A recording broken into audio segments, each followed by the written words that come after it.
Did my friend John Macari call? Yeah. Go ahead and make that arrangement, okay? I got to talk to him. He's a great cop, not with the NYPD anymore. He stuck up for himself. He didn't want to take the COVID vaccine, which, you know what, is his absolute right. And they fired him for it. He's got a great big hot podcast right now. John Macari, welcome back, sir. So appreciate you. How are you? Yeah, doing well, Greg. How's everything with you, my friend? I'm pretty good. I want your take, please, on what I saw the other night. Now, first of all, how long were you in the NYPD? I was in the NYPD just shy of 18 years. 18 years, and they gave you that big hassle on the vaccine, right? Yeah, it forced me out. They forced my hand. They were going to fire me in 7 days, or I had to take the vaccine. So I opted for an early retirement. So it was a constructive termination. It wasn't an actual termination. Right. I retired, still had my good guy letter, retired ID card, all that. So.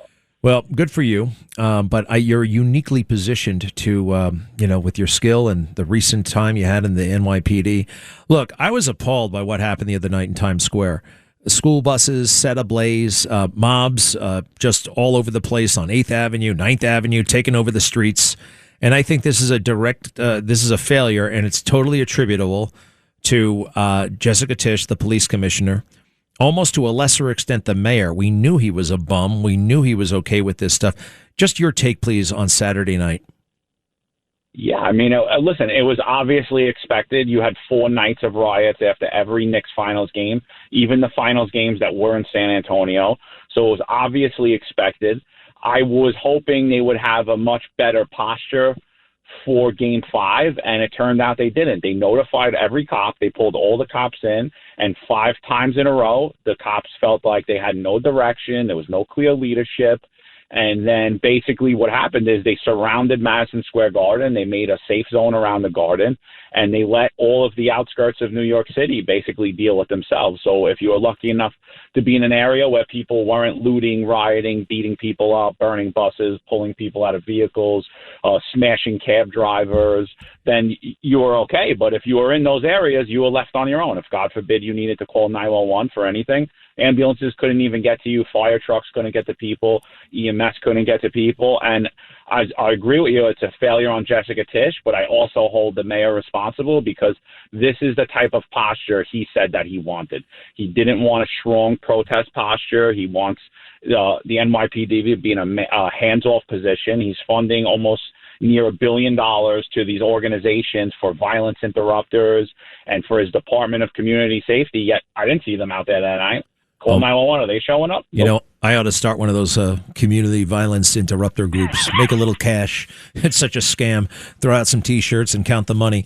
So, hey, listen to Mamdani the next morning. I mean, you saw that scene, and look at what he gets away with. Go ahead, please. What an incredible night. What an incredible morning. I'm doing great. How are you? I'm doing good. It's good to see you again. Did you get any sleep? You know, I went to sleep at 3:45 a.m. and like most New Yorkers, woke up asking myself, did that really happen? People have been waiting for this for 53 years. And there have been so many heartbreaks, so many near misses, so many years, every year where we've told ourselves it's the year. And for it to actually happen now, I mean, there's nothing more we can ask for as New Yorkers. How about public safety, for crying out loud? We don't need another cheerleader. We don't need another Knicks fan. Totally disgusting. And by the way, wasn't Jessica Tisch, like, that was her thing, though? That was the understanding. She was going to stand up to the mayor and professionally run the NYPD. She can't do that, and she won't do that. No, yeah, they basically said it was a victory, that they completely ignored it. Oh, it was just a small few people acting up. No big deal. We lost 42nd Street on Times Square, which is the most iconic street, I think, in the entire world. It's called the Crossroads of the world for a reason. That's its nickname. I mean, and you would think if anywhere in New York City would be safe, you would be safe in Times Square, yet we had bus drivers ripped off their buses lit on fire, cab drivers, just people that didn't know what was going on driving through the city, ripped out of their cars were destroyed. I mean, it was a complete failure. And, you know, I'm glad he got to go to bed at 3:45 in the morning, because most of my friends were still out there dealing with all of these people that still at 3:45 in the morning that were out there rioting, that the mayor is unwilling to pull desk appearance tickets for. He's making sure that if they even get bothered by the cops at all, or if they are arrested, they're immediately released and sent back out onto New York City streets. And what are the cops telling you? I mean, like, here they are. They have to have a hands-off approach, but it's still hard work. They still have to be there and almost to witness this. It's just a very strange position for them. Oh, it's horrible. They're completely demoralized. I mean, basically everyone has an exit plan, from the guy that just walked into the New York City Police Department to the guy that has over 20 years on. And that was never the case in the past. And they're completely demoralized to the point they feel that there is absolutely no leadership. When they're given the tools to win, they win. When they're told to stand back, they stand back. And as per the guidelines that was set forth before them under Eric Adams, under the protest settlement agreement, and now it's been furthered by Jessica Tisch and Zohran Mamdani, because prior to the finals, the NYPD sent out a message reminding cops that you have no arrest authority at these events, basically reminding them the rules of the protest settlement agreement, which states that cops, detectives, sergeants, and lieutenants have no authority. They need authorization from a captain prior to even placing someone in handcuffs. And I was like, it basically set the stage for what you see. I know. I saw that crazy consent decree. Could you do me a favor? If you have it, if you have the reminder, I'd love to see it. All right. If one comes your way, I'd love to see the reminder. Absolutely. John Macari, thank you. Tell us a little bit about your podcast. Yeah, I mean, I think we're doing well. We just hit about 260,000 subscribers on YouTube. We've been getting about over 2.3 million views a month there, plus our social media goes pretty far. And, we weigh in on the politics in New York City. We do a lot of interviews with retired cops, but we have politicians on there. We had Zohran Mamdani on there. He went running off.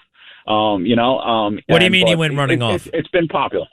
What? Once we started asking him public safety questions, his word salads weren't enough. So the interview turned into like a 5-minute interview instead of a 20-minute. And I nailed him on his position on the mandate as well. And he speaks a lot about how he doesn't love the big hand of government, but he loves vaccine mandates and he needs the right to do that again.